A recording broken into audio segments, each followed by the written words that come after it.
참 시간이 너무 빨리 가는데 이제 12월을 바라보고 있는데 그죠? 1년의 시간이 벌써 올해 안에 다 갔어요. 그죠? 네, 이제 마지막 주제가 남았습니다. 이제 뭐 주제야 세부적인 주제로 갈 수 있는 주제들도 많이 있겠지만 이제 목회에 한 걸음 더 들어와서 다루는 주제, 이제 예배라는 주제, 또 예배 요소들을 다루는 주제로서는 이제 이 시간 이제 마지막 주제거든요. 이 주제가 이제 뭐냐면 축복이에요. 축복. 축복에 대한 이야기들 지혜 주시는 대로 또 짧게 할 수 있으면 짧게 하고 조금 더 주신다면 조금 더 길게 해서 마무리를 짓겠습니다. 축복. 오늘 주제는 축복입니다. 축복. 얘도 이제 얼어가지고 안 나오는 거. 축복.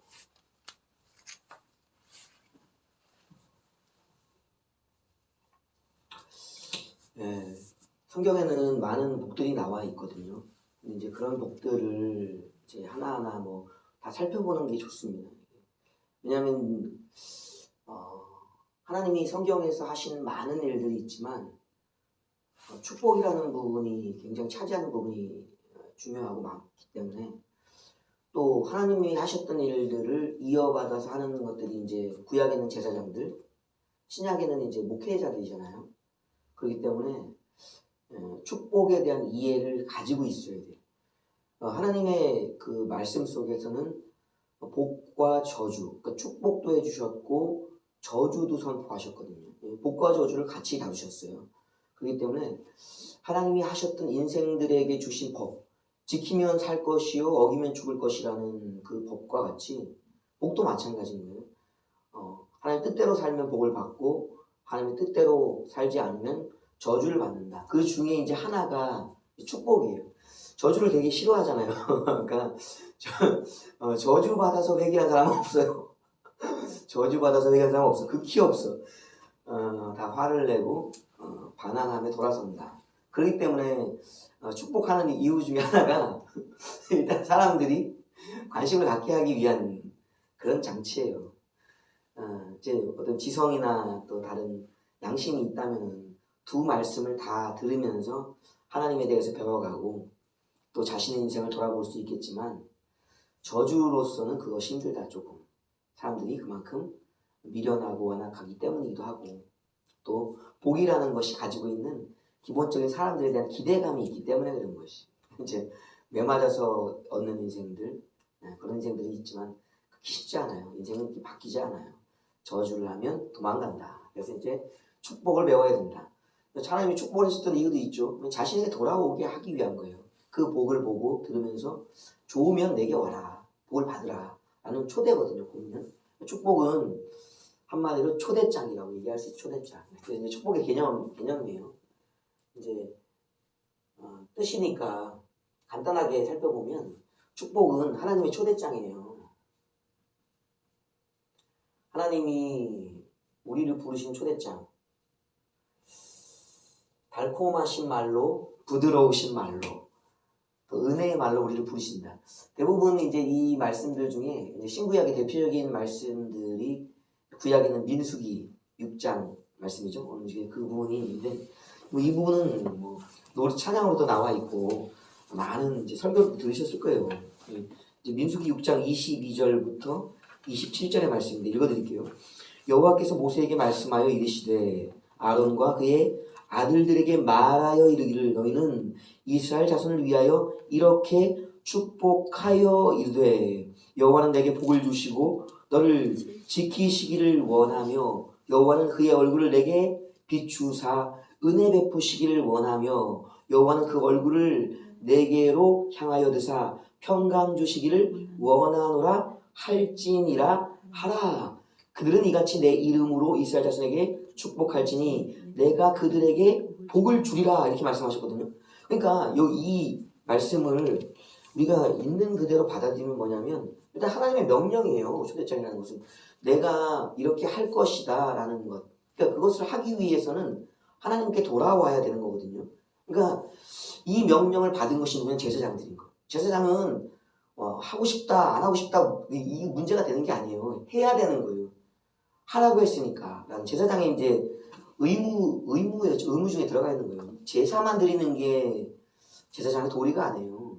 제사장은 모든 제사가 끝난 후에 그 이제 감사와 또 회개의 예물을 드리고 이제 돌아가는 그들에게 하나님이 그들을 향하여 얼굴을 드셨다. 이제 돌렸거든요. 이제 얼굴을 안 쳐다봤거든. 그래서 돌렸다는 것이. 그리고 그 얼굴에서 이제 빛이 안 나갔다니. 왜냐면 하나님이 이제 사랑하는 자에게 빛을 주시거든요. 어두움 속에서 길을 찾아 걸어갈 수 있도록. 그렇기 때문에 이제 화해가 됐기 때문에 그를 향하여 빛을 비추시는 거거든요. 이 빛을 비추었다는 것을 사람이 모르잖아요. 그러니까 백성들의 눈과 제사장의 눈은 다른 거예요. 제사장은 하나님과 만남을 통해서 하나님을 알게 되고 하나님의 말씀을 통해서 인생과 또 그 사람의 상태들을 알아가는 거거든요. 그러니까 제사장도 별반 다른 게 아니에요. 하나님과의 관계성과 하나님의 말씀 속에서 알아서 그것을 하는 것이기 때문에 그들을 보면서 하나님이 이런 마음을 갖고 계시구나. 이렇게 그들과 관계를 다시 한번 회복시키셨구나 라는 것을 하나님의 말씀을 통해서 그들에게 깨닫게 해주는 거예요. 제사장도 몰랐던 것을 하나님의 말씀을 통해 깨달은 거잖아요. 하나님이 그렇게 말씀해 주셨기 때문에. 그러니까 그것을 백성들에게 들려줘서 제사장이 가진 지식, 하나님에 대한 지식을 알게끔 해주는 것이 마지막 제사장의 축복인 거예요. 이 하나님의 초대장을 그들에게 내주는 것이 다시금 하나님의 자녀로서 이스라엘의 거룩한 공동체의 일원으로서 살아가라 라는 초대장을 주신 게 이게 제사장의 축복의 이야기들이에요. 그 주시는 것들을 우리가 잘 보면 재밌는 표현들을 많이 하셔요. 여기.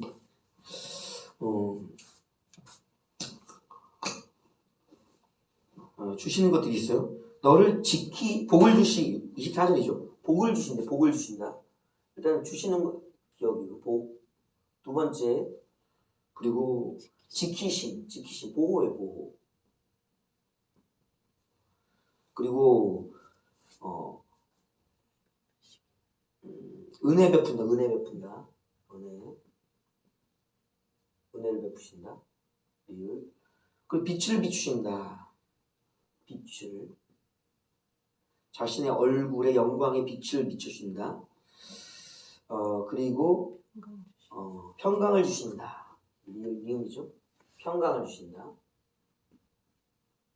미음 비읍. 그리고 얼굴을 향하든다. 마주본다. 마주봄. 주님의 얼굴을 볼 수 있다는 거예요. 하나님 우리가 얼굴을 볼 수가 없거든요. 그러니까 여기 제사장들을 통해 주셨던 복은 이 복인 거예요. 복이라는 것, 여기서 이 복이라는 것을 총체적인 것으로도 얘기할 수 있겠지만 우리 사실 살아가는 모든 게 복이거든요. 이 복이라는 것은 굉장히 범위가 넓습니다.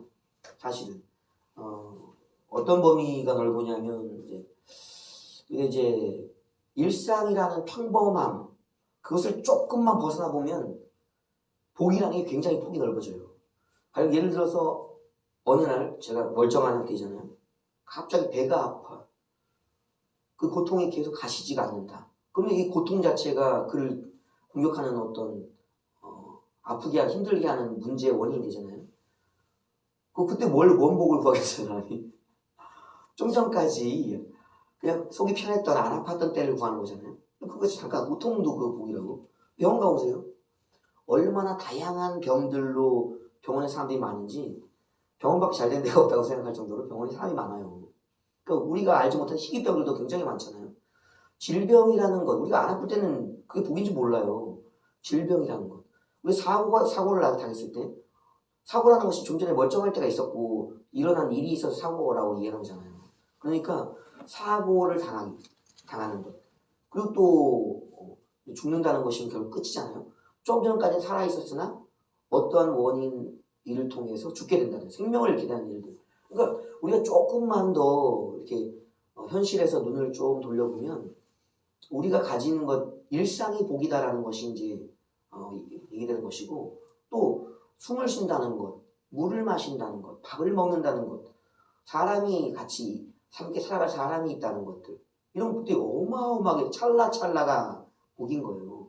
그리고 또 이제 하나님과의 관계, 하나님의 자녀로서 살아가진다는 것들 우리가 평범하게 누리던 모든 것들인데 이 복이라는 것이 굉장히 넓은 의미의 복이에요. 이 복을 주시겠다는 거예요. 그러니까 하나님께로 돌아오면 내가 이 복을 너에게 주겠다라는 이야기를 제사장들을 통해서 이제 알게 해주시는 거예요. 그래서 돌아갈 때 내가 다시 나의 일상으로 돌아가는 거예요. 근데 이 복은 일상의 복이에요. 일상의 복. 하나님이 너에게 다시금 너의 삶을 주겠다. 일상의 복을 주겠다. 일상의 복을 받아야 돼요. 이게 없으면 인생이 지옥 같은 인생을 사는 거예요.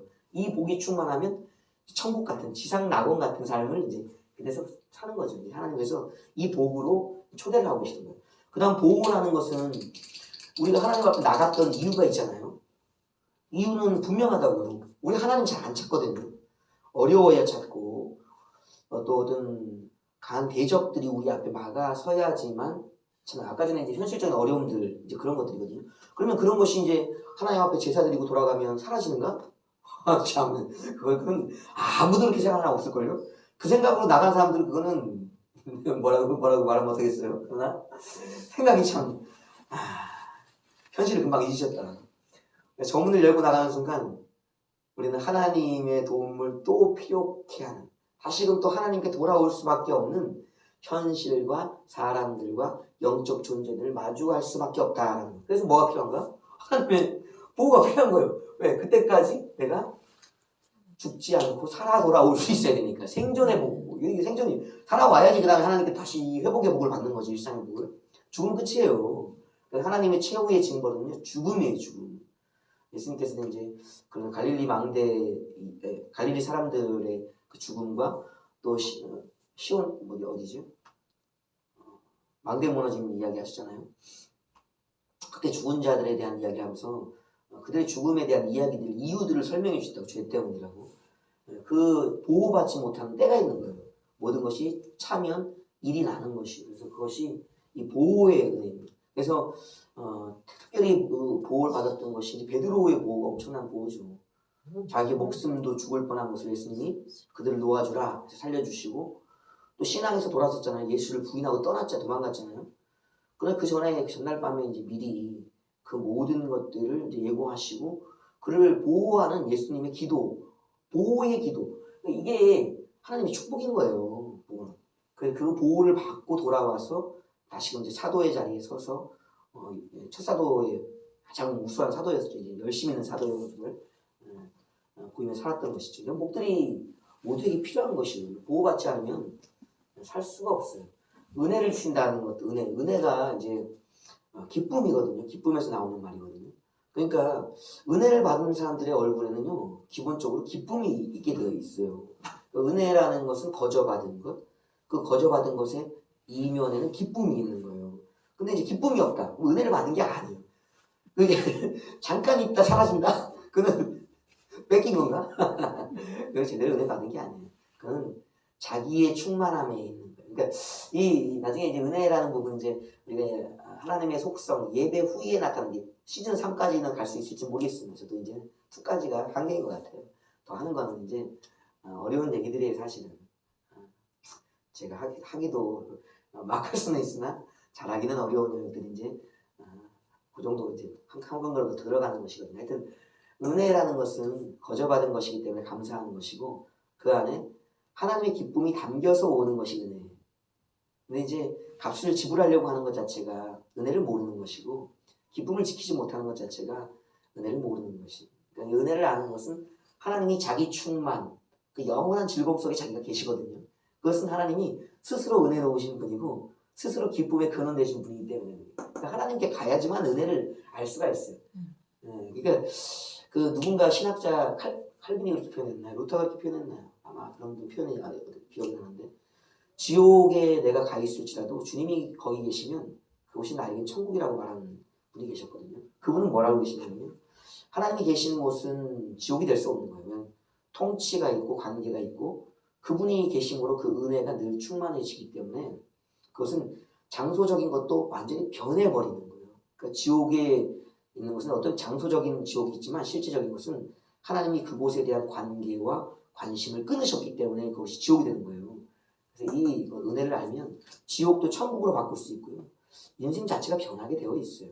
은혜를 모르는 사람이 99.9%가 은혜를 모른다. 사실 자기가 은혜라고 생각하는 것에 취해 있다. 그것이 이제 요 개념적인 것. 너무 시간이 길어지네. 자, 그 빛입니다. 빛이라는 것은 사실은 하나님의 얼굴은 영광의 광채로 빛나거든요. 마지막 계시록 마지막 장면에 나와 있어도 하나님의 얼굴이 공개가 안 돼요. 근데 계시록 22장, 21장 후반절 22장에 가면 뭐라고 표현되어 있냐면 21장인가 22장인가 되어 있고요. 그 성에 들어가는 자, 새 예루살렘 성이에요. 왕권을 가지고 새 예루살렘 성에 들어가는 자들에게 주신다는 축복의 하나님의 말씀이 있어요. 그들이 내 얼굴을 보며 나를 섬길 것이다. 그 얘기는 제사장들의 권세가 그들에게 허락되었다는 것이고요. 요 마지막 마주봄의 은혜가 이제 이 빛은 보긴 보는데 실체를 보지 못하는 거예요. 그러니까 모세에게도 그런 말씀하셨잖아요. 나의 얼굴을 보면 모두가 죽는다. 너도 죽는다. 이게 참 그래요. 하나님의 얼굴을 보면 죽어요. 하나님 만나면 죽어. 그래서 뭘 해야 되는가? 얼굴을 대면할 수가 없는 거예요. 그 영광의 빛이 얼마나 거룩한 빛이 강력한지 죄인은 그 빛에 죽어요. 그러니까 예수님은 말씀의 검으로 싸우시잖아요. 성령님은 불과 여러 가지 하나님의 속성을 가지고 싸우시잖아요. 하나님은 빛을 가지고 싸우시는 것이요. 빛이 칼이고 빛이 예수님의 저마다 삼위의 하나님이 가지신 무기들이 다 다른 거예요. 근데 근본적으로 그 삼위 하나님이 하나이실 때는 다 뭘 갖고 있는 빛이 기본이니 빛이. 모든 것은 빛으로 해결하시죠. 왜냐하면 하나님이 빛이시고 세상은 어둠이기 때문에 하나님은 항상 따뜻한 빛을 비추실 때는 그것이 구원이 빛이 되는 거고요. 하나님이 공의의 빛을 비추시면 그 심판이 되는 거예요. 그래서 이 빛이라는 것은 양면성이 있어요. 하나님이 어떠한 마음으로 자신의 빛을 비추시냐에 따라서 그 빛이 죽음이 되느냐 저주가 되느냐 또 생명이 되느냐 복이 되느냐는 갈림길이거든요. 어둠 속에 있는 자가 이 빛을 받았으면 자기가 살 길을 찾아 나가겠죠. 그 빛을 향해서. 그러니까 하나님을 향해 나가는 길이 열리는 거예요. 내가 곧 길이요 진리요 생명이라는 게 내가 빛이라는 얘기예요. 내가 아버지의 빛을 가진 자다. 이 예수님의 선언이었거든요. 근데 이 빛을 바라볼 수가 없는 거예요. 근데 이 빛을 보게끔 해주시는 게 복이다. 빛을 보는 게 복이에요. 사실은. 그래서 인생이 어둡다라고 얘기하는 사람들 캄캄한 인생길 막 찬송도 있잖아요. 그게 왜 그러냐? 아버지 빛이 비추어지지 않기 때문에 갈 길을 잃어버렸기 때문이다. 빛을 비추어주신다. 이 빛은 생명과 진리의 빛을 비추신다. 이거 복이에요. 이게. 그래서 먹게 되는 게 뭐냐? 평강이에요. 평강. 사실은. 평강은 마음과 삶 자체, 이 모든 관계가 그냥 평강, 강건하고 그냥 안전한 거예요. 보호됨이 확실하게 여기 자리 잡은 거예요. 이제는. 그 순간순간의 보호가 아니라 이제는 전 영역, 전 일생을 이제 평안함과 강건함, 이게 마지막에 주어지는 평강이고, 평강은 뭐 거의 완성적입니다. 완성적. 어려운 거예요. 평강하라. 그러니까 예수님이 부활하신 후에 11명이었죠. 그때는 도마가 없었으니까. 그 제자들이 있는 그 집으로 찾아오셨어요. 찾아오셔서 첫 마디가 뭐냐면 다른 복도 많은데 평안하라, 평강하라. 평강해 보세요. 그러니까 너희 인생을 이제 내가 지켜주겠다. 이제는 안식, 내게 와서 쉬어라. 쉼이 이 평강인 거예요. 쉼이 사실은. 이 평강의 복은 마지막 복입니다. 이 평강은 어디서 마무리할까요? 이게 천국이에요. 천국. 그러니까 이게 마지막 복을 빌어주는데 그 복을 제자들은 못 누렸죠. 주님이 오셔도 평강의 복을 못 누렸어요. 천국의 복을 못 누렸어요. 아직까지 그들의 신앙이 이제는 성숙한 신앙이 되어 있지 않았기 때문에 주님이 계셔도 주님이 주신 평강을 받아 누릴 만한 사람들이 되어 있지 못했다. 그게 사실이었거든요. 그걸 배워가는 거예요. 어디서 배우는가? 천국에서 배우는 거예요. 누리는 거라고 이제. 이 평강의 뭐 비밀이 천국이에요. 천국. 마주보험의 이제 관계가 이제 뭐 끝이에요. 마주보험. 천국에 가면 뭐 한다? 이제 빛으로만 보던 주님을 뭘로 보는가? 얼굴과 얼굴을 마주대고 보습니다. 전엔 죽었어요. 빛을 마주대면 죽었다고. 근데 이제는 얼굴과 얼굴을 마주보고 주님이 나를 아는 것처럼 나도 주님을 알리라는 그 바울의 고백은요. 실상 굉장히 깊은 단계예요. 요한도 깊은 곳으로 들어갔거든요. 사실은. 요한계시록이 중요한 이유는요. 요한복음을 이어서 요한복음은 지상에서의 천국이에요. 지상에서의 천국. 이 이야기들. 그러니까 요한복음 내내 흐르는 것은 그 각 장마다 매장마다 뭐가 나오냐면 그리스도를 알아갔다는 거예요. 그러니까 그리스도를 알아보는 것은 마지막 메시아이기 때문에 지상에 펼쳐질 천년왕국에 대한 비밀이거든요. 그러니까 이루어질 천년왕국을 현재적 천년왕국을 맛보는 것이 지금 우리의 삶이다라고 이제 예수 믿은 자의 복이다라고 하는 것이 이제 요한복음의 핵심이에요. 그것이 이제 어디에서 이루어지는가? 천국에서 이루어지는 거예요. 마주보면. 그러니까 우리가 예수를 봤다라는 그리스도를 알았다라는 얘기가 계속 복음서에 나오잖아요. 그 완성이 어딘가 천국에서도 예수를 만난 거예요. 하나님을 본 거예요. 마주보고도 안 죽는 거예요.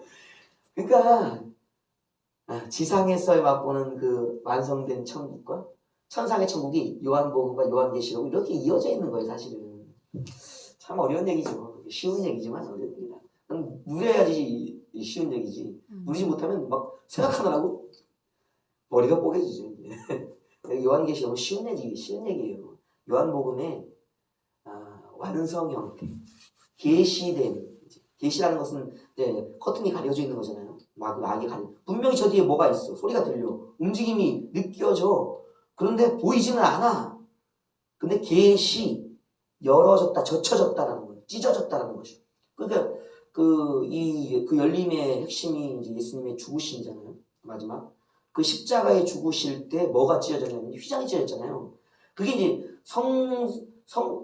원래는 성막도 천막은 아무도 못 들어가요. 출입막도 제사장만 들어간다고. 그 막을 가르고 갈 수는 그 찢는 거예요, 여러분. 그거는 찢고 간다고 막을 들어 올리고 간다고 젖히고 간다고. 계시에 그게 사실은 성막이 아유 참 이게 살짝 또 길어져. 하여튼 왜 찢는가? 마주보기 위해서 가는 거예요. 가려져 있잖아. 그러니까 계시 젖혀 열어 찢어 그래야지 나갈 수 있잖아요. 그게 이제 성전에서는 문이라고 열어서 쳐야지 된다고. 또 화를 내네. 복인데 화를 주게 된다는 화를 주게 돼.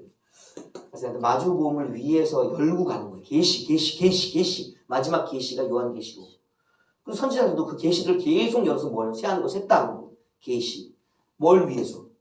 마주보험을 위해서 거예요. 그러니까 민수기 6장의 복은요 실상은 성경 전체의 요약이에요. 이 복을 알아야지. 축복하지 말라는 사람이 있어요. 축도하지 말라는 사람이 있어요. 그것은 아직 그 구약이 제사장이니까 왕 같은 제사장이라고 말씀하셨는데 제사장의 복은 이해하고 빌어줘야지. 하나님이 얘기하시잖아요.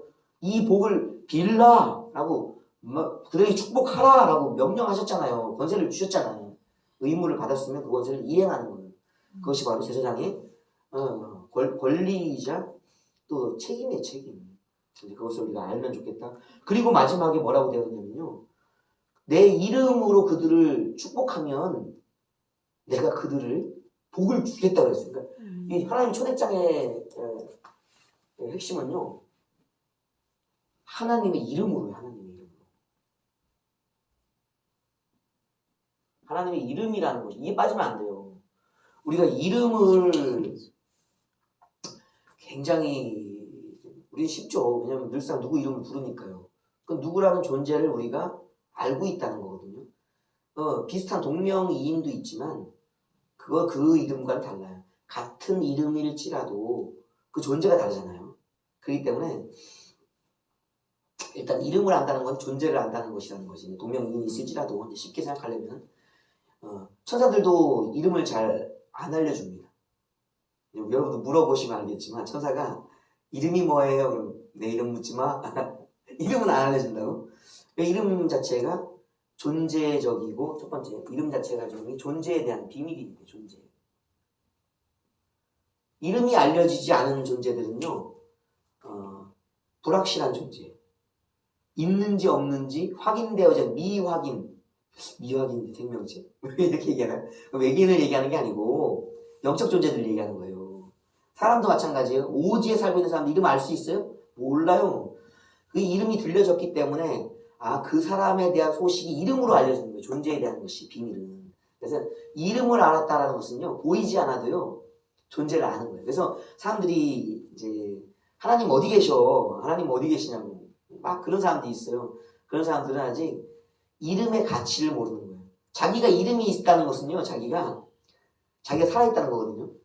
내가 이름과 내가 관계가 끊어지는 때 우리가 알죠? 장례식장에 가보세요.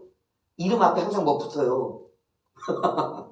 고, 고 이별했다고, 옛사람이라고, 그 이름이 지워졌다고, 존재가 사라졌다는 게 고를 붙인다고, 이 사람들아. 하나님의 이름은 하나님이 살아계심을 이야기하는 거고, 내 이름이 고가 안 붙은 것은 내가 아직 살아있는 사람이라고 모든 사람들에게 증거되었기 때문에 고가 안 붙고 이름이 불려지는 거라고. 내 이름 부르지도 않아, 죽은 다음에는. 이 존재 자체라는 것이 이름과 연관성이 있는 거예요. 살아있기 때문에 불려지는 것이고, 또 그가 활동하기 때문에 그의 업적을 기념하기 위해. 그 다음에 이제 성품. 이름 속에는 반드시 성품이 있습니다. 그러니까 지켜보면서 지었는 것이에요. 아담이 이제 만물은 아니죠. 에덴 동산에 데려오셨던 동물들의 이름을 지어주거든요. 그러니까 이제 어느 한순간 창조하자마자 데려오셨는지는 모르겠어요. 그런 상태에서 지었다면 아담은요, 하나님의 지식이 굉장히 그 안에 많이 들어있는 거예요. 우리가 하나님과 사람의 구별은 몸의 구별도 있고, 창조의 영이냐, 피조된 영이냐, 여러 가지 이제 능력적인 면에서도 그렇고, 다르긴 하지만, 그래서 하나님의 의의 형상으로 지어졌고, 하나님의 숨이 부어졌기 때문에, 하나님이 가지신 가장 깊은 곳에 있는 것을 받아낸 사람이 인간이거든요. 그러니까 사람은 짐승과는 달라요. 그래서 이제 하나님이 특별히 모든 만물은 새롭게 하시는데, 사람은 새롭게 하지 않으셔. 이게 바로 하나님의 뭐가 돼요? 성품이 그 안에 있게 성품이. 참 무서운 얘기예요, 이게 성품이라는 게. 그러니까 존재와 성품이라는 것은요, 이 하나님의 형상됨이거든요. 존재라는 것, 실존적이라는 것은, 역사적이라는 것 자체가 뭘 가지고 있는 게 뭐냐면 하나님의 형상이에요. 성품은 모양이라고. 이것을 나누어서 보는 사람들도 있고, 아니야, 합쳐서 보자 라는 사람이 있어요. 특별히 이제 존재 자체를 지우려고 하는 사람이 있어요. 성품적으로만 가려고 하는 사람. 형상과 모양은 단어도 다르게 썼지만 두 가지 다름을 하나님이 보여주시다고. 하나님이 살아계시다고. 그리고 그분 성품을 가지고 계시다고. 그 두 가지 모습을 창조를 통해 보여주셨다고. 그러니까 그 이름 속에 들어있는 것이 성품 속에서. 그래서 지켜보면서 그 이름들을 지어준다고요. 사람도 마찬가지예요. 어떤 사람들이 불려지는 이름이 있잖아요. 태어나면서 복으로서 주어지는 첫 이름이 있고, 그 다음에 그가 살아가면서 얻는 이름, 계명된 이름들이 또 있어요. 그 야곱이 특별히 그렇죠. 야곱은 이름 자체가 이제 웃었다, 속이는 자, 이런 뜻을 갖고 있잖아요. 그러니까, 이삭이 웃었다구나. 그러면 아브라함과 사라가 이제 주님이 오셔서 아들을 낳을 것이다. 그랬더니 이제, 주님. 하면 웃었잖아요. 웃었다. 너희가 웃었다라는 이름이 이제 그 아들의 이름이 되잖아요.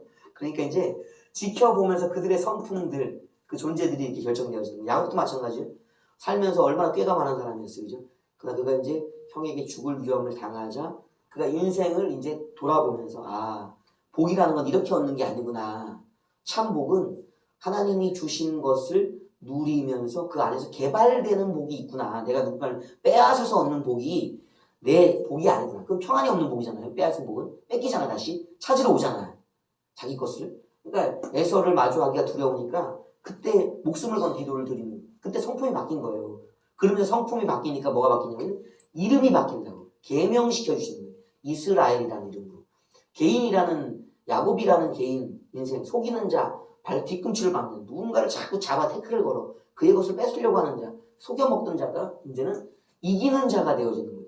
이스라엘은 하나님을 이겼고 사람을 이겼다라는 그 승리자 이름을 바뀐 거예요. 계시록의 마지막도 말하면 이기는 자의 얘기하잖아요. 그러니까 이스라엘은 민족 자체가 가지고 있는 특별함이 있어요. 이기는 민족의 이름을 부여받고 시작한 거예요. 이게 참 복이 사람이 그렇게 되어서가 아니라 하나님이 그렇게 그를 순간 바꾸신 거예요. 순간. 그 밤에. 이게 성품의 법이에요. 성품은 쉽게 바뀌지 않아요. 그 인생을 자기가 사는 게 그냥 그 이름이기 때문에 안 바뀐다고. 이름이 안 바뀐다고. 자기의 성품이 하나님 통해 바뀌는 거죠. 그러니까 이 존재에 하나님의 이름들이 있어요. 그리고 또 천사들의 이름들도 마찬가지죠. 하나님과 관계성. 우리가 성경에 나와 있는 두 이름과 또 이스라엘 코란에도 나와 있는 이름들, 또 유대 전승에도 나와 있는 이름들까지 있잖아요. 가브리엘, 또 미가엘, 또 누구 있을까? 우리엘, 라파엘 이런 이름들이 있잖아요. 4대 천사라고 이제 알려진 천사들이 있잖아요. 천사장들의 수는 좀 많은 것 같아요, 확실히. 왜냐면 이제 얘기가 더 길어지네. 하여튼 마지막 시간이니까 이렇게 저렇게 길게 해서 다음 시간까지 이어서 하겠습니다.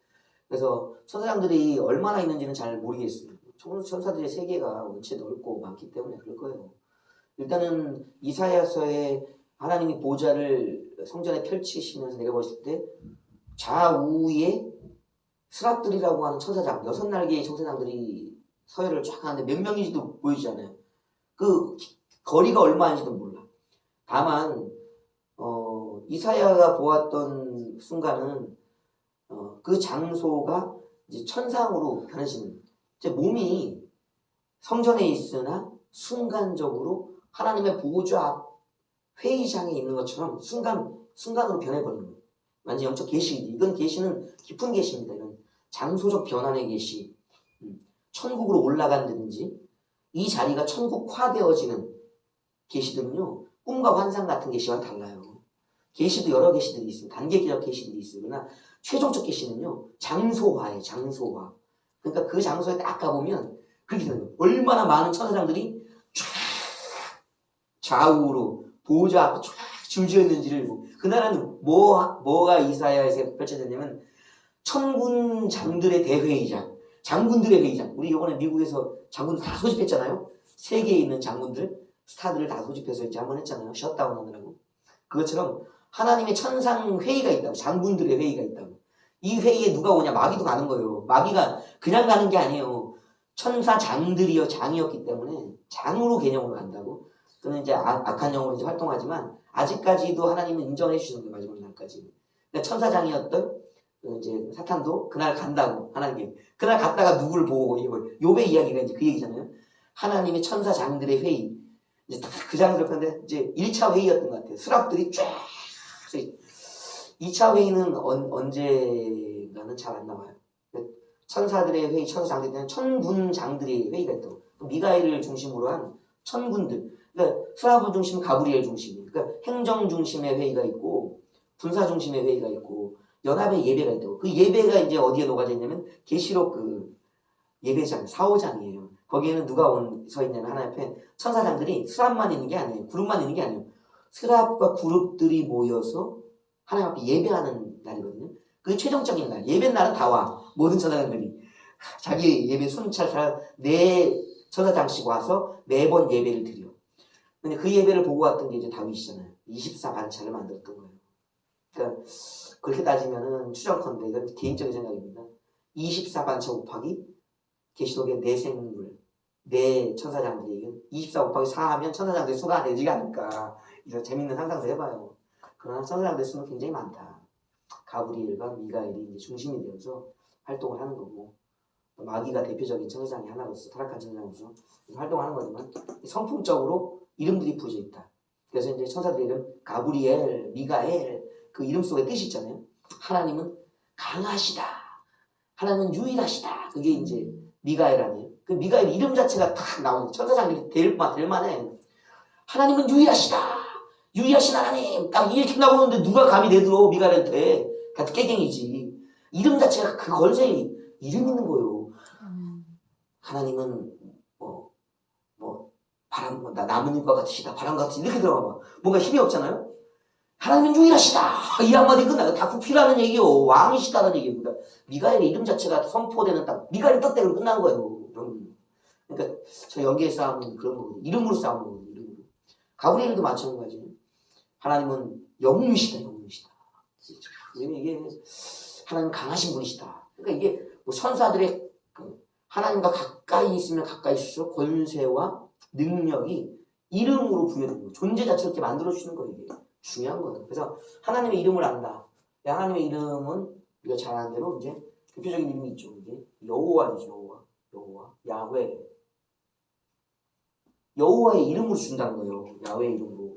스스로 계신 자의 이름의 권세로 주신다는 거예요. 그러니까 이 스스로 계신 자의 권세이기 때문에 누가 빼앗을 수도 없고 누가 거기에서 반론을 제기할 수도 없는 거예요.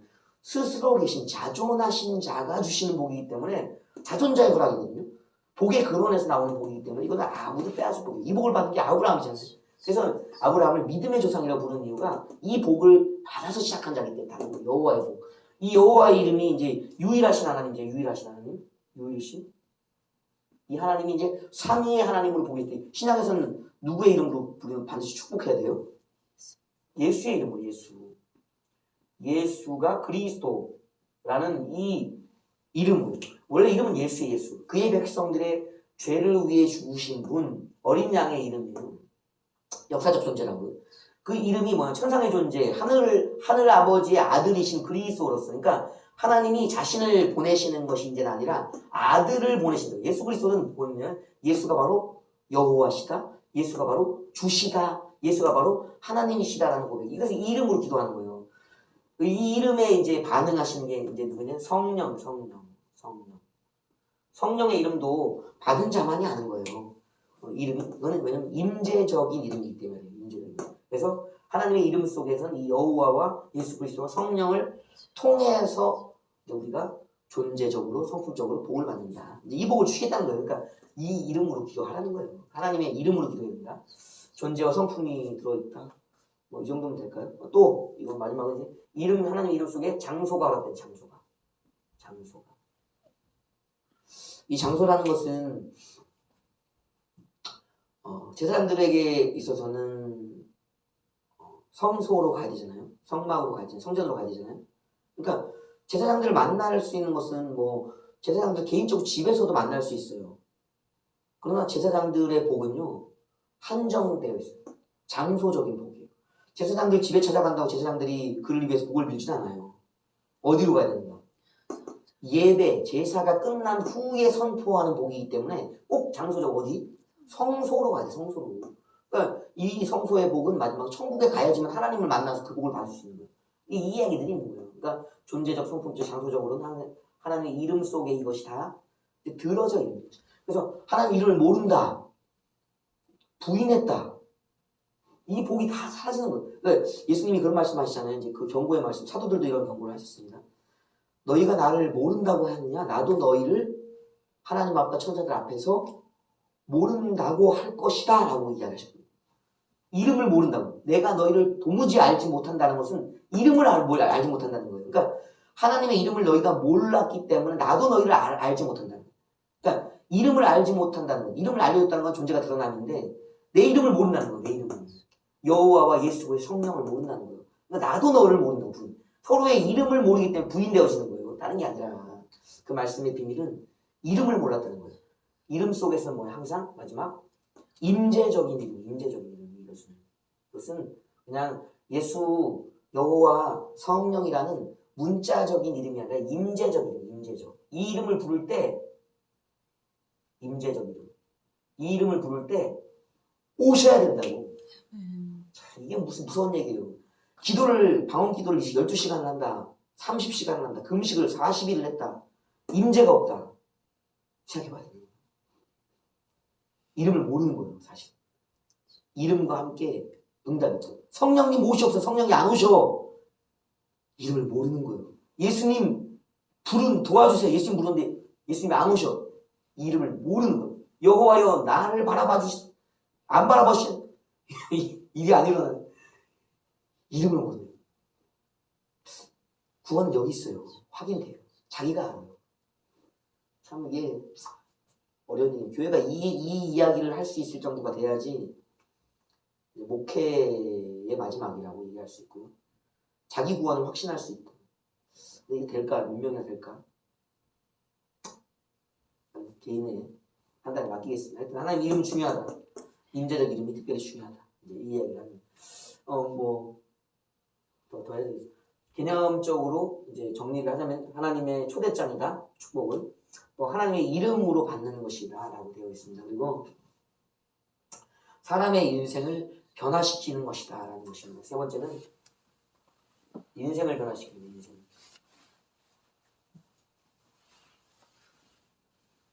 인생을 변화시킨 이 인생을 변화시키는 이유는 목회자의 어떤 목회의 본질과도 같이 연결되어 있어요. 사실은 목회를 왜 할까요? 우리가 이제 시즌 1에서는 성경 전체에 나와 있는 큰 주제들 살펴봤고, 두 번째는 이제 목회적 주제로서 예배라는 주제로 지금 시즌 2에서는 보고 있잖아요. 그러면 성경이 말하는 그 이야기들과 또 예배라는 요소를 살피는 것, 왜 살펴야 되는가? 그 안에 인생을 바꾸는 일이 있기 때문에, 능력이 있기 때문에 그런 거예요. 그러니까 이게 예배로의 초대거든요. 결과적으로는. 결과적으로 이 하나님의 초대장이라는 복은 예배로 사람들을 부르기 위함인 거예요.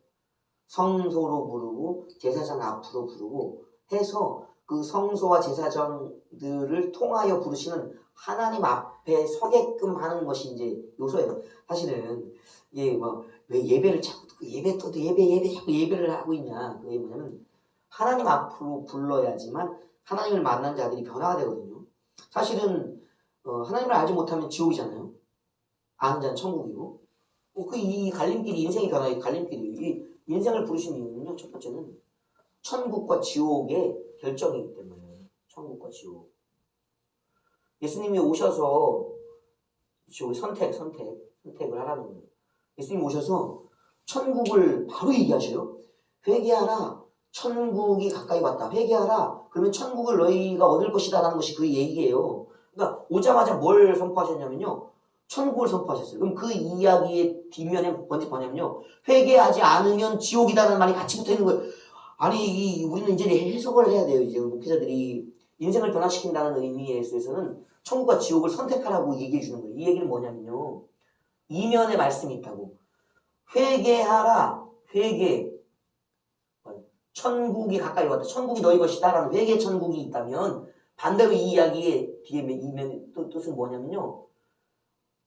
회개치 않은 걸 뭐라고 그래요? 불신? 불신을 할까요? 불신이면 어디 간다? 지옥이다라고 얘기하는 거예요. 그러니까 신앙의 권유는요. 부드러워 보여요. 회개하세요. 우리 천국 갑시다. 찬송가 되죠? 저번에 한번 부르려다가 못 불렀어. 양심이 찔려서. 천국에서 만나보자. 그날 아침 거기서. 이 찬송 있잖아요. 천국에서 만나보자고요. 회개하라는 얘기가 그 안에 있는 거고 회개하지 않고 불신하면 지옥 간다는 이야기가 그 안에 있는 거예요. 그러니까 부드러운 말로 들려요. 회개하라. 천국이 너희 것이다. 그 뒷면은 너 안 고치면 죽어. 지옥이야라는 것이 이 안에 있는 거예요. 믿으라는 얘기. 무서운 얘기를 품고 부드럽게 합니다. 그래서 축복 뒤에는 항상 뭐가 있는지 포함되어 있냐면 이게 참 이게 아이러니하네. 이게 이퀄이라고 하기는 좀 그래. 이거 같은 말은 아니잖아요. 축복과 저주가 같은 말이다라고 하기는 좀 그런데 데칼코마니 이제 저는 데칼코마니 많이 얘기하거든요. 이렇게 딱 하면 반쪽 똑같잖아요. 양쪽이 하나를 칠해갖고 딱 저었다 딱 피면 그것이 그대로 묻어난다고. 그러니까 이것이 있는 곳과 이것이 없는 곳은 같이 공존하고 있다고. 그러면 영혼 멸절설, 영혼 수면설 이야기하는 사람들이 있어요. 그거 잘못 생각하는 거예요. 성경 어디에도요 영혼이 잠들어 있다고 얘기한 적은 한 번도 없어요. 그리고 영혼이 사라진다, 소멸된다, 끝났다 얘기한 적 한 번도 없어요. 왜냐하면 예수님이 변화산에서의 일들이 있잖아요. 그가 변화 받으실 때 만났던 두 존재가 있잖아요. 그 모세와 엘리야를 만나셨잖아요. 그분들 굉장히 오래된 둘 돌아가셨잖아요. 예수님 오시기 전 벌써 모세는 1400년, 1500년 전이던 사람이었고 엘리야도 마찬가지입니다. 메시대 그때 살았던 사람이니까 거의 1000년? 800년, 한 800년. 그러니까 거의 1500년, 800년 전에 사셨던 분들을 만나고 있다는 것을 우리가 알잖아요. 그걸 해석해야지. 그럼 뭐예요? 그들이 아직도 영으로는 살아있다는 거예요. 그래서 예수님이 그랬잖아요. 죽은 자의 이야기를 할 때 너희가 하나님도 잘 모르고 그 능력도 모른다. 모든 자가 하나님 앞에 살아있다라고 얘기했거든요. 서기관들이 어떤 듣다가 맞습니다. 잘 말씀하셨네요. 바르게 말씀하셨습니다. 딱 얘기거든요. 그러니까 영은 죽는 게 아니에요. 영은 살아있다고. 언제까지? 영원토록. 그래서 영이라고 부르는 거예요. 영원과 관계된 게 영이에요. 그래서 모세와 엘리야가 살아있음을 보여줬거든요. 친히 예수님과 함께 그 자리에 내려와서 영혼이 살아있다고 활동한다고. 멸절되고 잠자고 있는 게 아니에요. 어떤 사람들은 그런 사람도 있어요. 성경의 비밀 중에 이제 세례 요한이 엘리야가 다시 오리라. 그럼 세례 요한이 왔다. 그것은 환생이다. 환생. 참 미치겠다. 어떻게 성경을 읽으면서 그렇게 했는지 모르겠어요. 그게 세례 요한이 오리라 한 엘리야다. 그 환생을 얘기하는 게 아니라 그 환생의 얘기 아니라 세례 요한은 세례 요한이고 엘리야는 영으로 주님을 만났다고. 환생한 게 아니라 영으로 있다고. 영으로. 환생은 몸을 입는 거잖아요. 영으로 엘리야가 있다고. 무식한 사람들이 있어, 성경을 이렇게. 자, 그런 사람들을 보면 아멘 하면서 뭐 따라하는 사람들 신기해, 저는.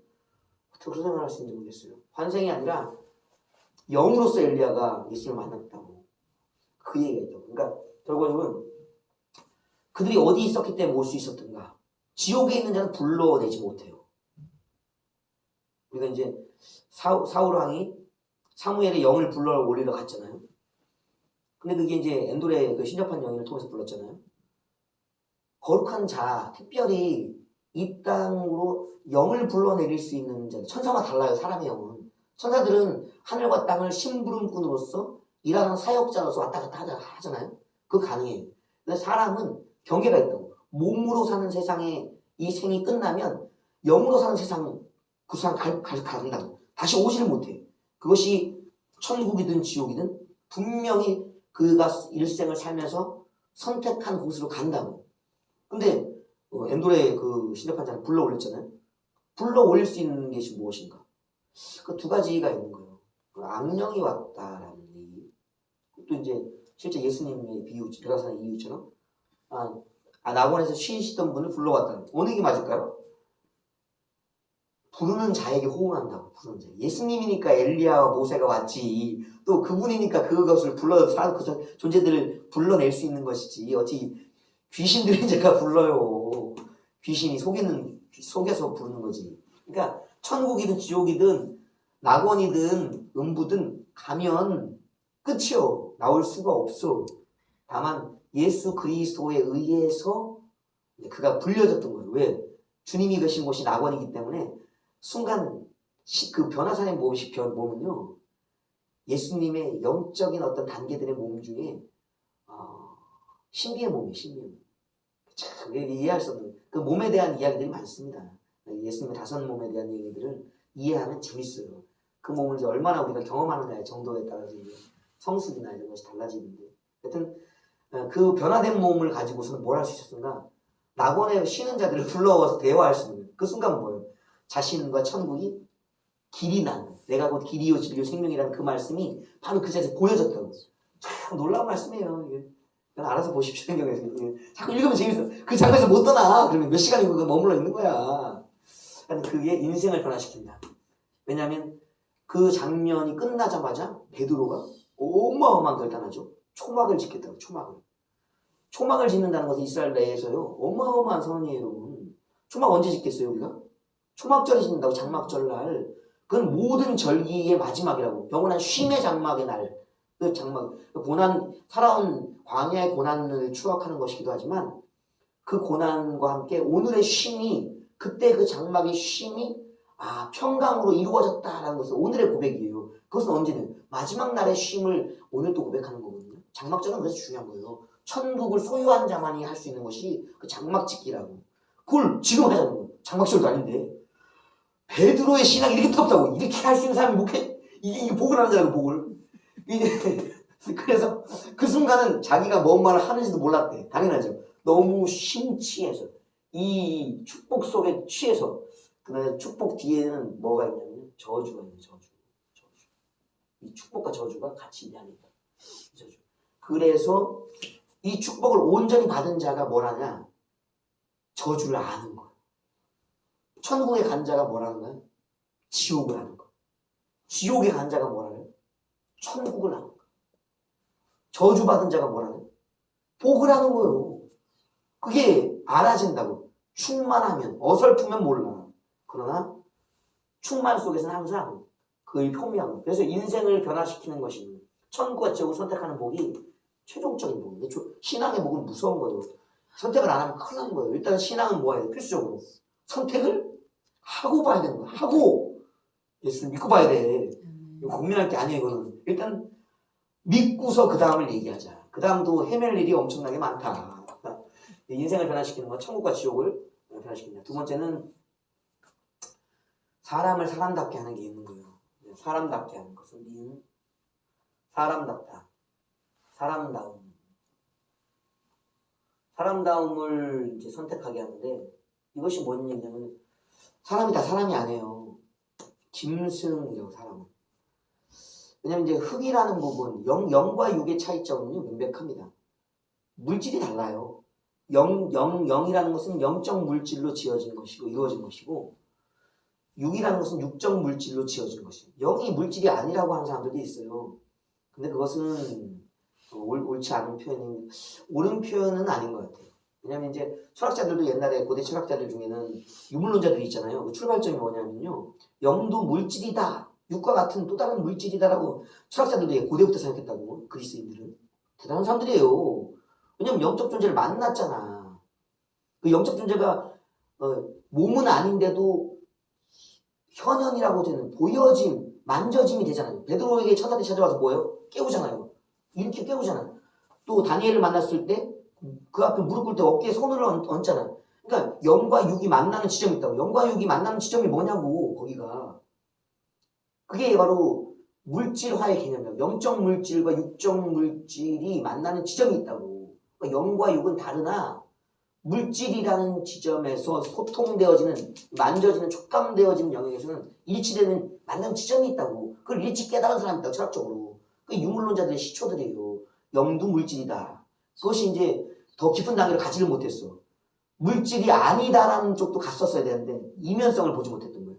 그래서 하여튼 깊은 단계, 거기서 유물론이 이제 나와서 이제 이렇게 망쳐버린 거 아니에요? 영을 물질화 시켜버렸잖아. 반대도 있죠.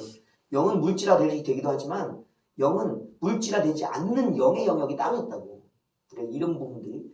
그래서 이제 사람이 그런 그 부분에 있어서는 천사와 같은 신성함도, 하나님 같은 신성함도 가지고 있지만 또 미물이라고 불리는 짐승과의 극치점이 있다고. 6이라는 물질적인 부분이에요. 사람이나 사람답지 않은 사람들. 어른들이 옛날에 뭐라고 했으면 금수 같은 사람이라고 해요. 짐승이라고, 짐승. 그러니까 여기서 뭐냐면 사람이 짐승이 될 것이냐, 나는 또 영적 존재 천사같이 될 것이냐, 라는 구분. 그러니까 사람다움. 이게 사람다움이라는 것은 이 두 가지 중에 하나예요. 뭐, 내가 짐승같이 될 것이냐, 천사같이 될 것이냐. 사람들 있잖아. 어머, 저분은 천사 같아. 그 표현이 뭐예요? 그 사람은 인생이, 아유, 이 땅에 사람이 아니. 저 새끼는 저거 짐승 같은 새끼요. 아유, 욕도 아까워. 이게 뭐예요? 짐승 같은 사람인데 천사와 짐승이 있다고. 이게 누가 하는 거예요? 자기가 선택하는 거라고. 인생을 변화시킨다고. 그러니까 이 복과 저주에 있어서의 이 이야기들이 인생을 변화시킨다. 그래서 진정한 사람다움이라는 것은 내가 영적 존재로서 나를 지어줬던 그 형상과 모양을 잘 지켜가면서 살아갈 수 있는 존재가 되는 거예요. 잃어버리면 뭐예요? 짐승. 회복하면 이 땅을 천사 같은 사람으로 살아가지는 것이다. 또 천사도 두 종류가 있죠. 타락한 천사. 악마같이 사는 사람도 있죠. 너무 영에 특화해서. 이 영적으로 악한 자들, 굉장히 악한 자들은 공격의 힘으로도 영적 권세를 사용합니다. 저도 안 믿었던 부분, 어떤 체험을 제가 못해서 그래요. 안 믿는 것은, 못 믿는 것은요, 체험이 부족해서 그래요. 체험하게 되면요, 믿어져요. 그래서 체험이 많을수록 확실한 지식이 늘어나는 경우. 그래서 이제 천사를 만난 사람들은 절대 영을 부인하지 않아요. 주님 만난 사람들은 주님을 부인하지 않아요. 그것은 사실이기 때문에 그런 거예요. 마귀를 만난 자들도 마귀에게 심취돼요. 이게 천사다움의 이 이야기 속에 뭐가 들어가냐면 마귀를 닮아간 사람, 마귀. 악마와 같은 거야, 악마. 그래서 이제 어둠의 사제들, 우리 뭐 12사도라고 13사도라고 부르는 복음의 사도들이 있죠. 베드로를 시작해서 바울까지 사도들이 계시잖아요. 어둠에도 마귀를 추종하는 자들도, 마귀 사탄 숭배자들도 그들의 사도적 계열이 있다고. 그들에도 뭐 교황이 있다고 그래요. 자기는 내는 영적 어둠의 교황이라고 부르는. 우리 육적 교황도 있잖아요. 그분도 좋은 분은 아니지만 영적 어둠의 교황, 대놓고 사탄을 숭배하고 그의 영을 받아서 영적 권세, 마귀의 권세로서 활동하는 자들이 있다고. 그 계시록에도 이제 그런 자들이 마지막에 뚜렷이 드러날 것을 얘기했죠. 그 대상이 누구예요?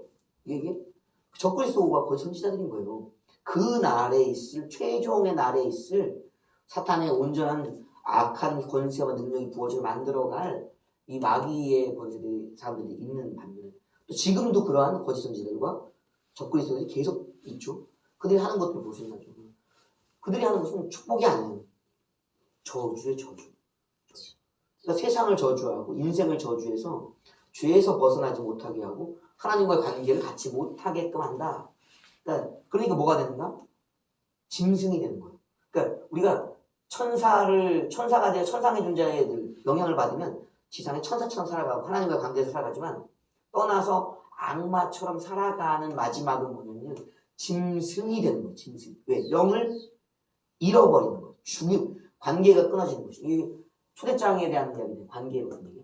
관계가 끊어졌기 때문에 이 관계, 하나님 이름의 관계성이에요. 관계성. 이 관계성이거든요.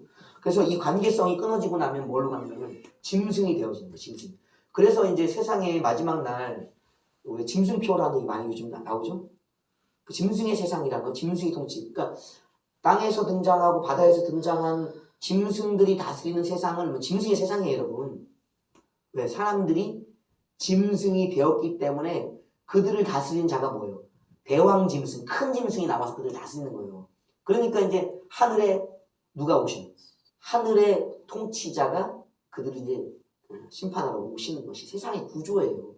그래서 이제 교회는 그들이 사는 세상에서 어떻게 되는가? 그들이 사는 타락한 바벨론이라는 도성에서 어떻게 하는가? 세상에 떠나는 거예요. 그게 바로 광야 신부 공동체들이 이야기거든요. 왜냐면 그들은 뭘 선택했기 때문에 사람다움이 뭔지를 알았기 때문에 천국과 지옥이 뭔지를 알았기 때문에 그 선택했다. 그 이야기들을 위해서 하는 것이 뭐예요? 이게 예배예요. 우리가 이 예배를 살펴보면 네 번째 개념은 축복이는 네 번째 예배예요. 결국 우리가 모든 복의 마지막 지점은요 예배라는 것이. 왜냐면 예배 이제 우리가 쭉 살펴봤잖아요. 주보에 나와 있는 순서들이 사실은 하나하나의 복이에요. 우리가 여러분들 예배를 어떻게 드리는지 모르겠지만 예배를 다양하게 드리는 사람들이 있어요. 그러니까 저마다의 예배가 다를 거예요. 그러나 예배의 그 한 요소, 찬송, 예배전 찬송, 신앙의 고백, 기도, 회개의 기도, 그리고 또 뭐가 있죠? 성가대 특송, 또 설교 말씀, 그리고 축복이 있고, 그 다음에 치유 기도 같은 것이 있죠. 이런 것이 있고, 여러 가지 예배 8가지 요소들을 대충 보자면은 그 하나하나 요소마다의 저마다의 복이 있잖아요. 이것은 다른 거예요. 이거 악기와 같은 드럼과 같은 거예요. 드럼은 종합악기잖아요. 발, 또 손으로 치지만 베이스, 발베이스, 스네어, 탐탐, 심벌즈, 하이햇, 또 플로우탐 같은 것들, 이런 것들 다 여러 가지를 놓고 타악기적인 요소들을 놓고 하나하나가 다 악기라고. 근데 그것을 모아놨어.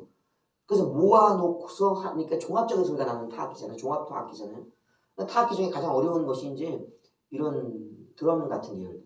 실로폰도 마찬가지로 여러 가지 음이 다른 하나하나가 다 그 소리라고. 그러나 이 소리들을 다 하면서 하모니를 이루어내잖아요.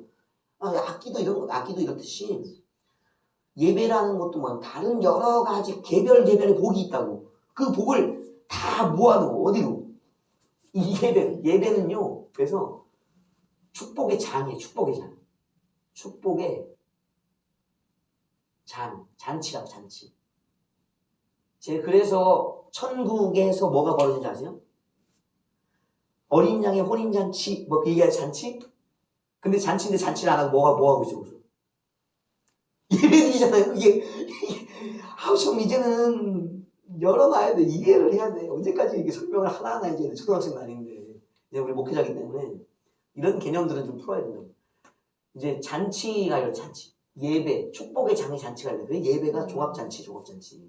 그래서 어린 양의 잔치라는 것은요. 어린 양을 예배하고 어린 양과 함께 아버지를 예배하는 것. 성령과 함께 예배드리는 그 장소가 이게 어린 양의 잔치입니다. 예배는 그래서 최종적인 것. 오늘의 예배를 보면요. 그날의 예배를 알 수가 있어요. 예배는 이거는 영적 권세의 표현이에요. 영적 권세. 권세와 능력이에요. 왜 이 차이가 구약에서부터 잘 나와 있어요. 왜냐하면 우리가 오늘날의 예배지만 구약에는 제사잖아요. 딱 가보세요. 내가 하고 싶은 위치에 내가 설 수 없어요. 대제사장을 내가 되고 싶다고 되는 게 아니에요. 제사장이 되고 싶다고 내가 제사장이 되는 게 아니에요. 내 제사장 가문에 아기가 되고 싶다고 그 아이가 되는 게 자녀가 되는 게 아니에요. 그리고 제사장이라고 해서 그 제사를 마음껏 드리는 게 아니에요. 저마다의 능력, 권세가 다 있다고. 사람마다의 것과 제사장 내에서도 그 권세와 능력이 따로 있다고. 역할이 따로 다 있다고. 이것을 예배 때, 제사 때 명확하게 할 수 있다고. 성전 예배 때 보세요. 왕의 예배가 다르고요. 방백의 예배가 달라요. 귀족들의 예배가 다르다고. 그리고 제사장의 예배와 또 레위인들의 예배가 다르잖아요. 평민들의 예배들도 달라요. 죄인의 예배와 또 의인의 예배가 다르고요. 감사의 예배와 회개의 예배가 다르고요. 또 번제와 소제, 또 여러 가지 뭐 화목제나 속건제들, 속죄제 이런 예배들이 종류가 있잖아요. 이 모든 예배가 다른 것은 예배의 권세와 능력이 다 다르기 때문에 그런 거예요. 여러 가지로.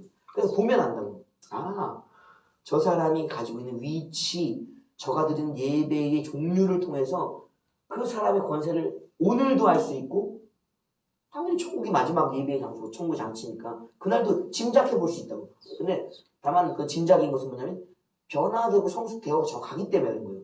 제사장이 언제까지만 이렇게 제사장 제사장 가면서 이제 막 잘하잖아요. 견습.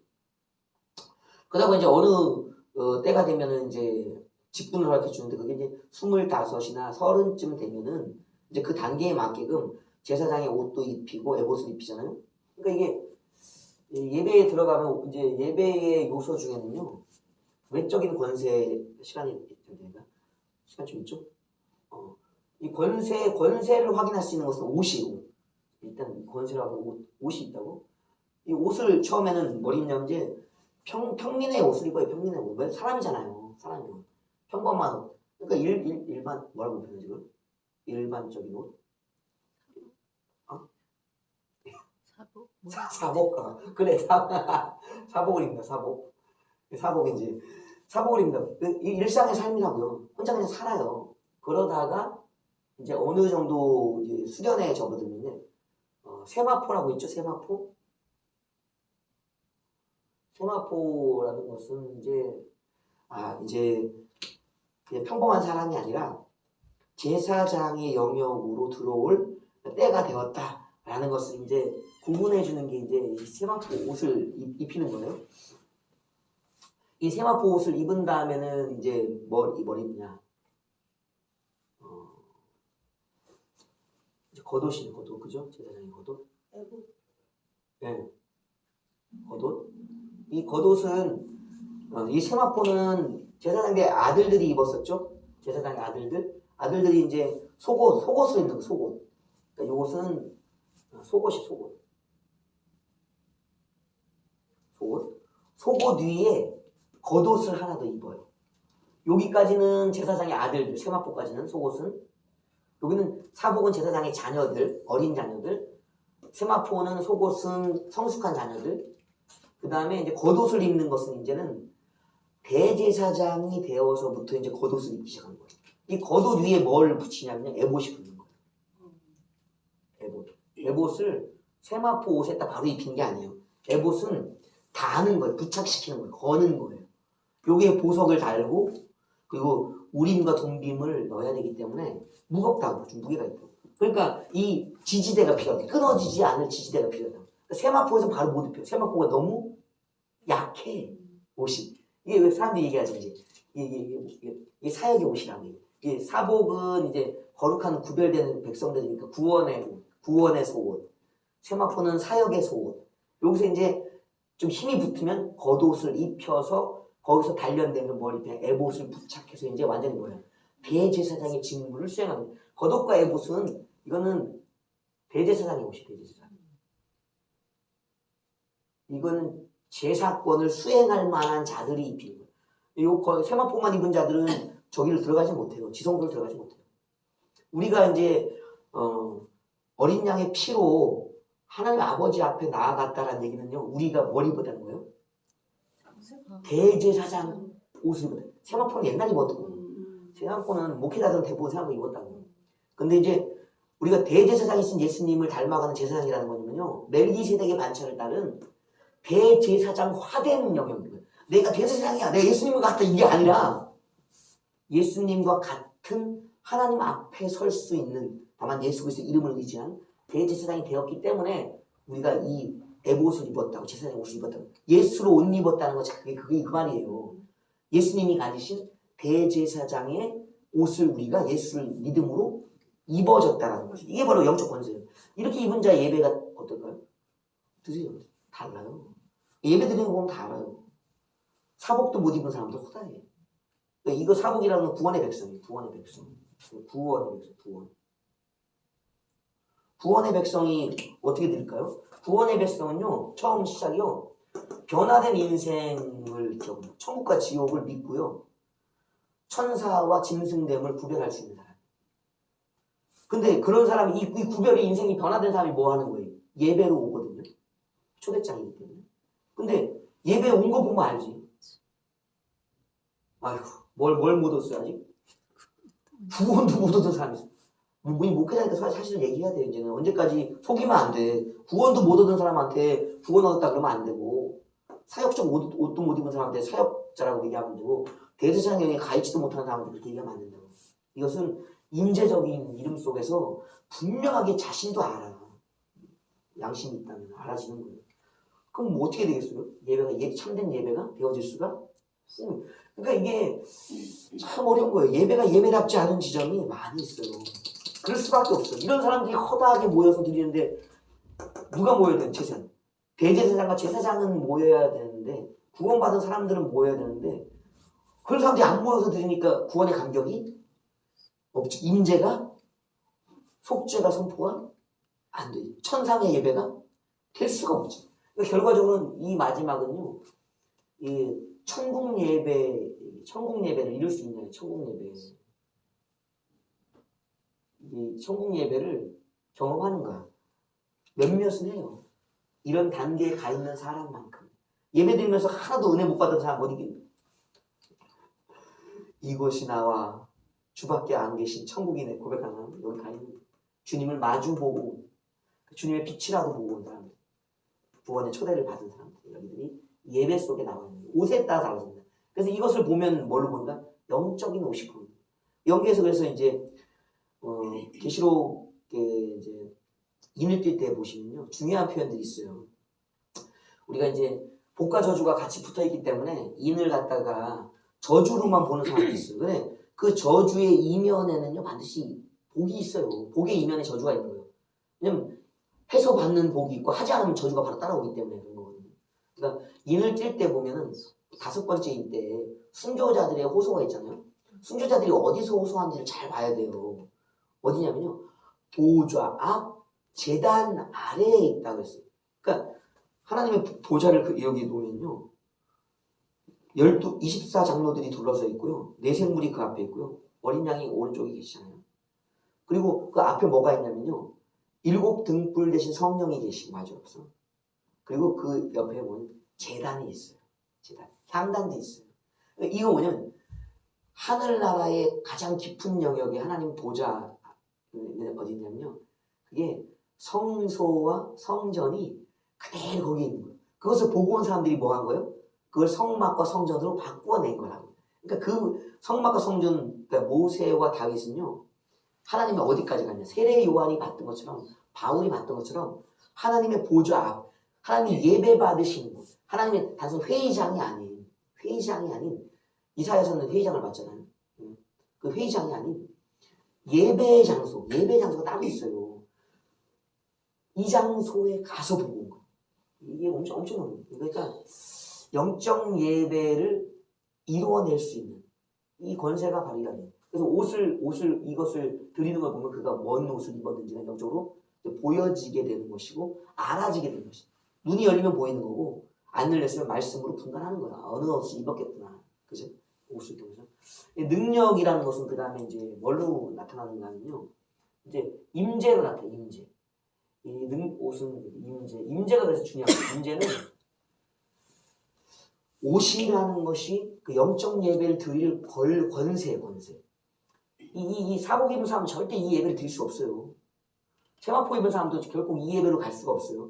이 옷을 입은 자만이 이 예배를 드려낼 수 있는 권세가 있는 거예요. 철제 권세적이에요. 2날개가 하나님 보좌 앞에 서서 예배 인도할 수 없어요. 6날개 천사가 해야 돼요. 권세가 있다, 권세가. 우리에게는 옷이고 천사들에게 날개의 숫자예요. 날개의 숫자. 옷이 날개다. 그분들 천사들, 천재. 옷이 날개다. 그 영적 세계와 육적 세계 비밀을 알고 있는 거예요. 옷이 날개예요. 천사들에게 있어서는. 이게 비밀이다. 그래서 임재가 그 다음에 능력인데 어떤 임재가 일어나는가? 일단은 진리의 말씀에는 진리의 영이 화답을 해요. 어떤 사람들은 자기 임재가 있어요. 자기 임재. 이게 여기서 구분되는 거예요. 이거 비교해 보면서 보세요. 예, 구원받지 않은 자는 결코 임재가 없어요, 여러분. 임재가 있다면 첫 번째는 이제 여기는 구원받은 자들이요. 구원받지 못한 자들의 임재가 있다. 그건 뭐가 오겠어요? 마귀가 와요. 마귀예요. 이 임재 중에 마귀의 영이 온다고 사마귀라고 했어요. 사마귀라고 했어요. 하도 사마귀, 사탄 마귀, 귀신, 사마귀 그래가지고 마귀의 영입니다. 마귀의 영. 이게 임재가 여러 번 있어요. 마귀의 영이 와요. 귀신들이 온다고. 물론 이 귀신들도 급이 있어요, 여러분. 이 거룩한 영역의 권세들도 급이 있지만 악한 마귀도 급이 있다고. 자기가 불러낼 수 있는 영이 있다고요. 마귀한테 이건 묶어서 마귀예요. 그러니까 구원받지 못한 자들의 모임과 그들이 드리는 예배, 그 제사잖아요. 이제 제사라는 건 구약의 제사 말고 조상신 섬기고 귀신들 섬겼던 그때 옛제사, 그 옛제사라고 그랬대. 옛제사 그 표현 맞겠죠, 그죠?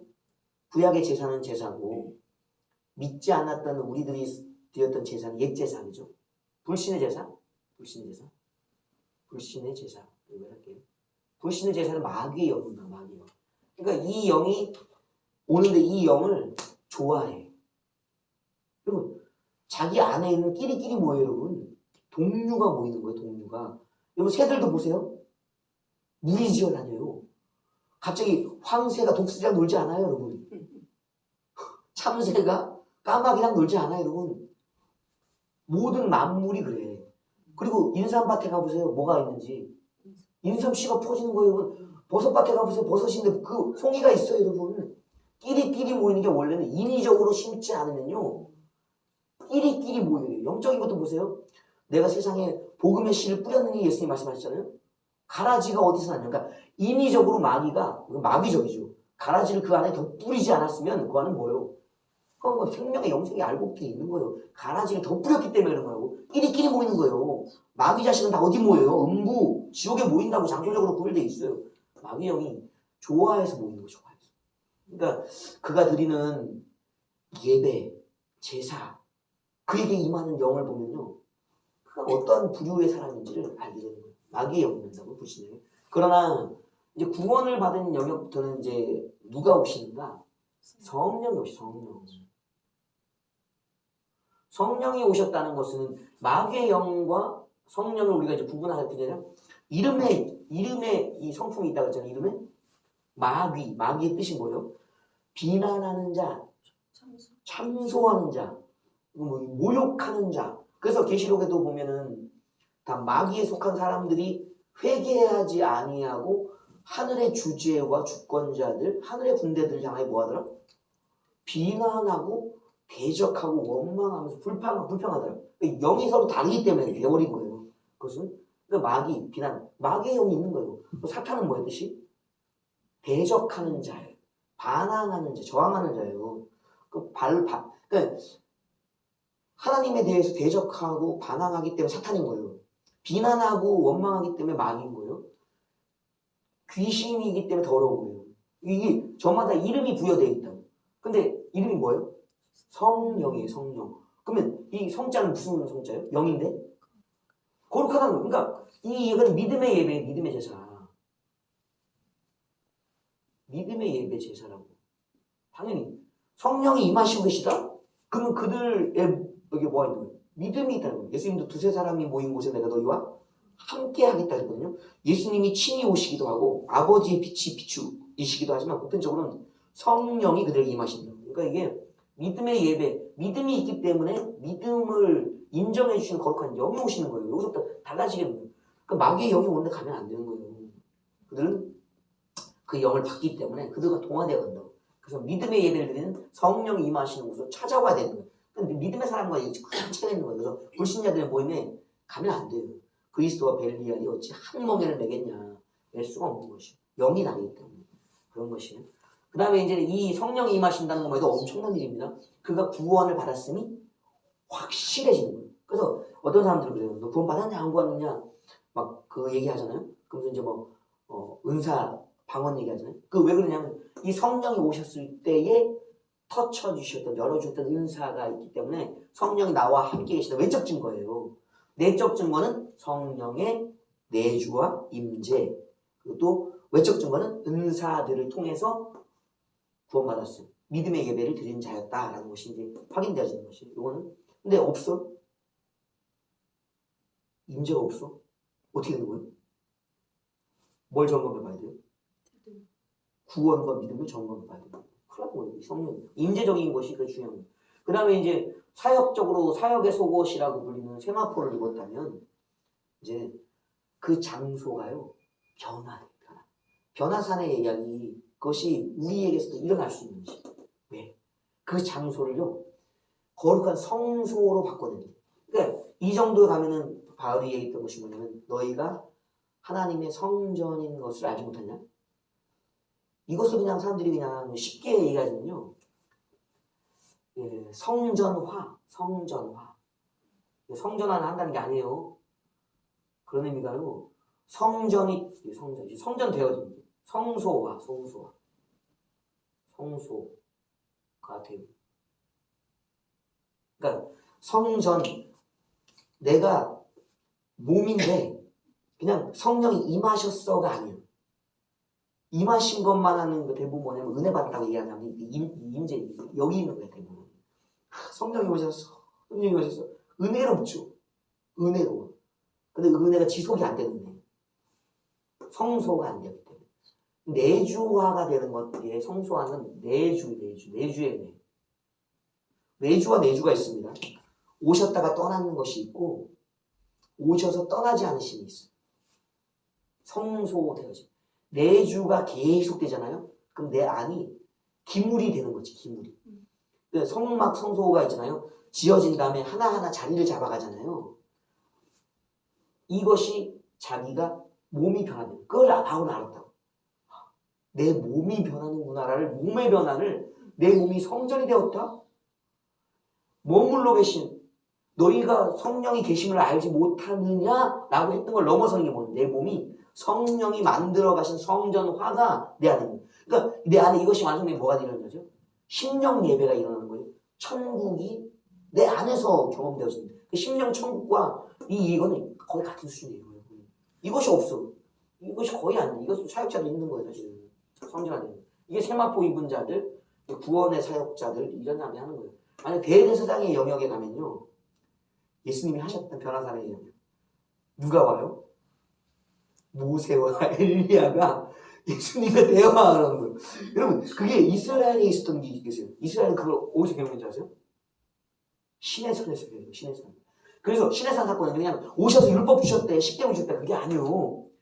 이스라엘을 하나님이 어떻게 생각하셨는지가 공문제 거기 나온다고. 거기에 누가 오셨습니까? 천군 천사들 데리고 친히 그 산에 강림하신 거예요, 여러분. 그 순간 거기가 뭐가 되냐면요. 거기가 천국이 된 거예요, 여러분. 지상천국이 순간적으로. 그 이스라엘이라는 이름이 하나님을 이겼다. 사람을 이겼다. 그러니까 죄악을 밟고 하나님을 이 땅에 오시게끔 하는 그것을 이룬 승리자의 마지막 표상이 신의 산이었다고. 그것이 신약에서 예수님에는 변화산이었다고. 신의 산과 변화산은 그래서 중요한 거예요. 이제는 장소화시키 장소. 성전화 나의 이것이라면 이제는 장소화. 좀 표현이 좀 나도 그렇네. 참 몇단 표현이 없어요. 알아들어요 그냥. 알아듣는 게 들으시길 바래요. 장소적 변화? 성전화돼 성소가 되어지는 것이 내주라고 하면 이거 한 단계 더 나가면 여기 깊어진다고 하면 이 문제가 장소적 변화. 이게 바로